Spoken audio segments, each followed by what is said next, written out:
بسم الله والحمد لله والصلاة والسلام على رسول الله صلى الله عليه وسلم. I'm going to be checking out some of this guy's video. I think some people, they call him Dawah, man. Let's get straight into the video. So today, inshallah ta'ala, we're going to mention two principles that Ahlul Sunnati wal Jama'ah adheres to with regards to the belief in Allah Azza wa Jalla's names and attributes. And it saves you from the belief of groups like the Asha'ira. Okay.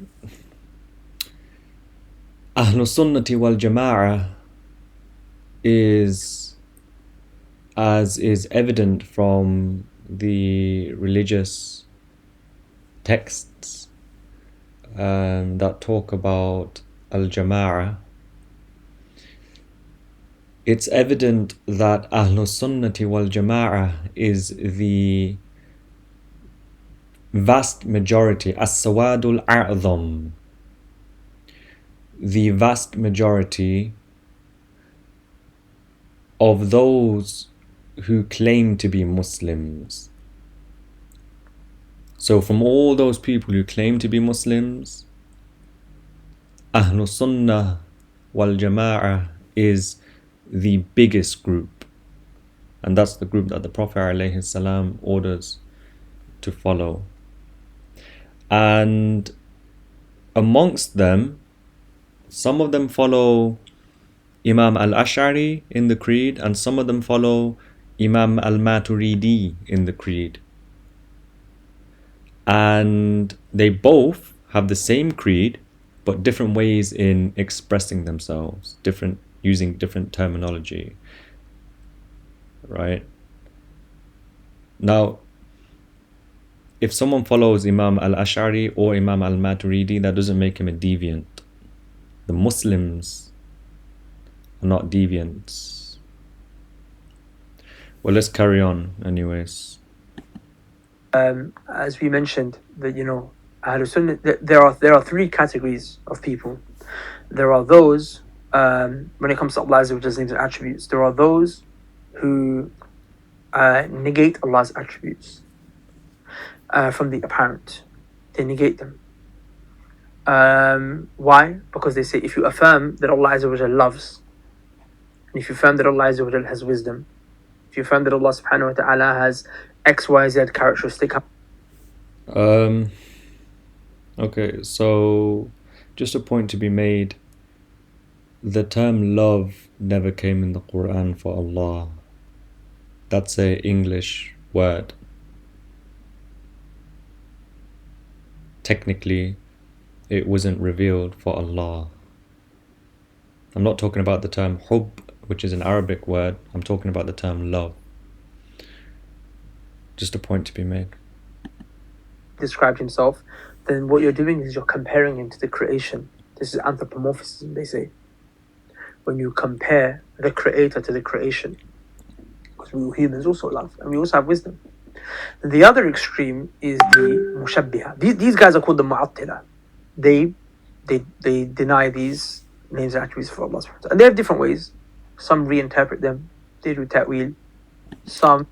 Okay. Ta'wil. That's a big mistake we've come across from him.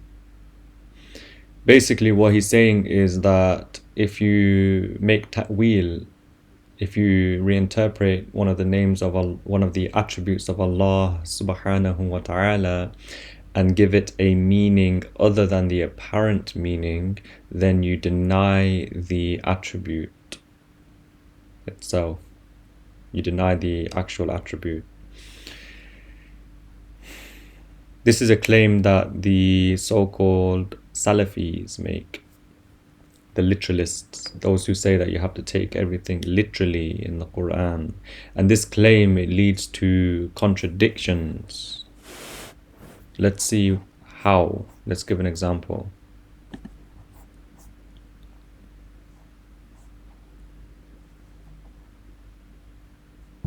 Surah Taha,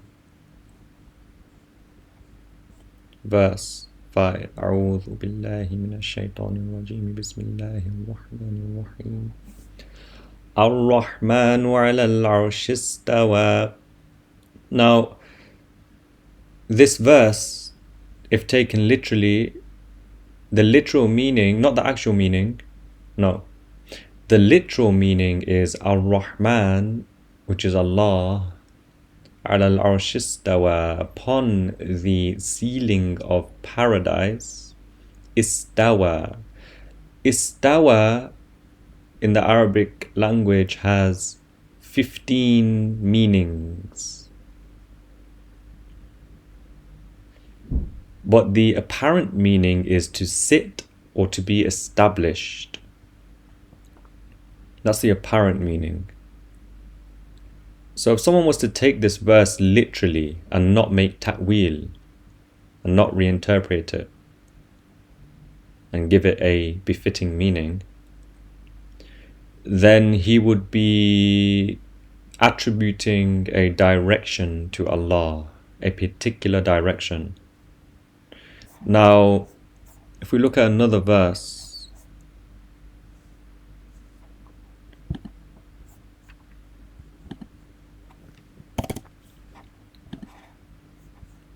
أعوذ بالله من الشيطان الرجيم بسم الله الرحمن الرحيم ألا إنه بكل شيء محيط. The literal meaning of this verse is that Allah is everywhere. What it actually means is that Allah knows everything. But the literal meaning is that He is everywhere. Muhit. So, you get my point, right? You see how this claim leads to contradictions. Because if someone attributes a particular direction to Allah and then he says that Allah is in every direction, that's a contradiction, a clear contradiction. Al-Bukhari,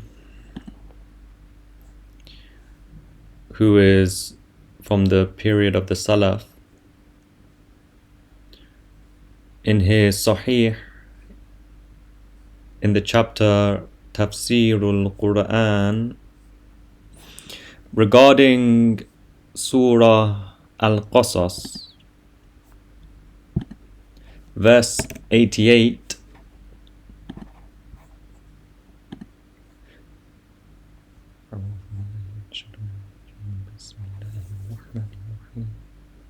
كل شيء هالك إلا وجه. He says that wajh means mulk, dominion. Anyone can go and look at this in his book. If you was to take this verse literally, then the literal meaning is that everything will perish, be destroyed, except the face of God. Obviously, that's not the actual meaning of the verse. Wajh in the Arabic language has more than one meaning. And Al-Bukhari, he gives ta'wil and says, illa mulka, except his dominion. So everything will perish except the dominion of Allah. Now, would this guy really dare to call Al-Bukhari a kafir? Come on. And just to let you know, some of these so-called Salafis, they do call Imam Al-Bukhari a kafir, and many other scholars of Ahlus Sunnah. Even, for example, Imam Ali ibn Abi Talib, some of them, they openly call him a kafir. So you see what the creed leads to.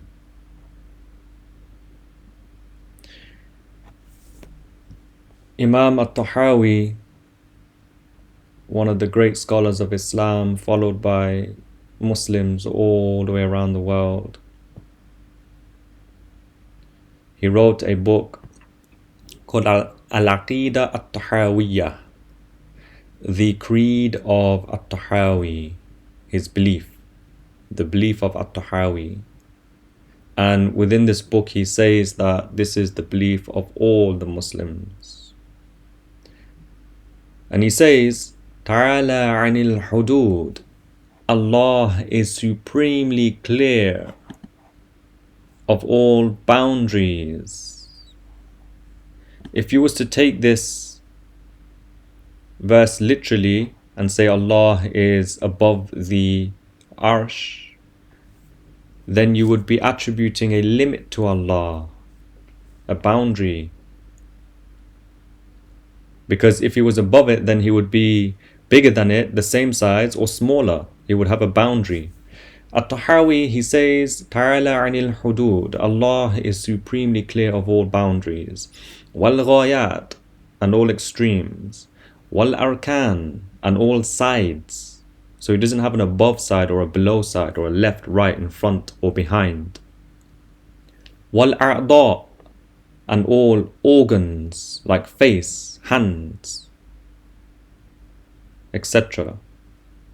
Wal adawat, and all instruments. لا تحويه الجهات الست كسائر المبتدعات. The 6 directions, above, below, left, right, in front and behind, they do not contain Allah as they contain all created things. So Tahawi, he's saying that Allah is not in one direction and not in every direction. The Prophet ﷺ, as narrated by Al-Bukhari, he says, كَانَ اللَّهُ وَلَمْ يَكُنْ شَيْءٌ غَيْرُهُ. Allah existed eternally, He always existed, and there was nothing with Him. There was no place, no direction, no arsh, no skies, no light, no darkness. And this can't be imagined. You cannot imagine a scenario with no light and no darkness at the same time because you haven't experienced it. But light and darkness are both created by Allah. So, there was nothing and Allah existed.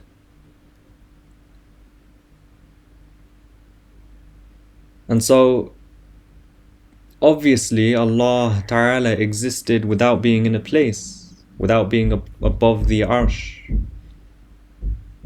without being in the sky, without being everywhere.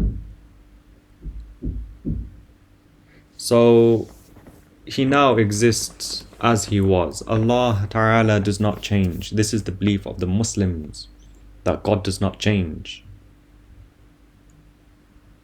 People of other religions, they say otherwise.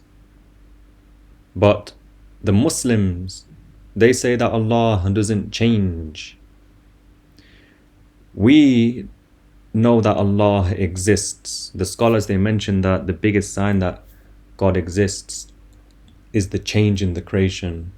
So, had God changed Himself, then He would be a creation in need of a creator if He changed. So Allah Ta'ala does not change. Subhanallah.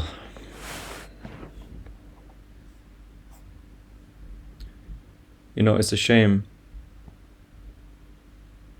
the claim that this guy makes.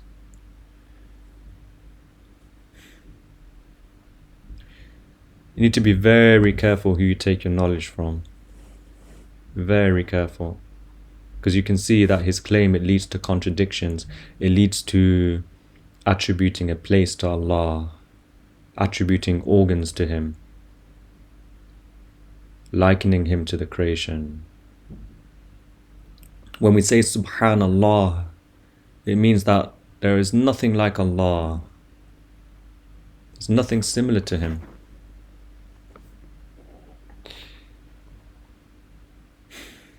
Allahu a'lam wa ahkam. May Allah Ta'ala guide this man to al-Islam, and may Allah Ta'ala guide his followers, those people who follow him in this belief of his. May Allah guide them to Islam. Ameen. Wallahu a'lam.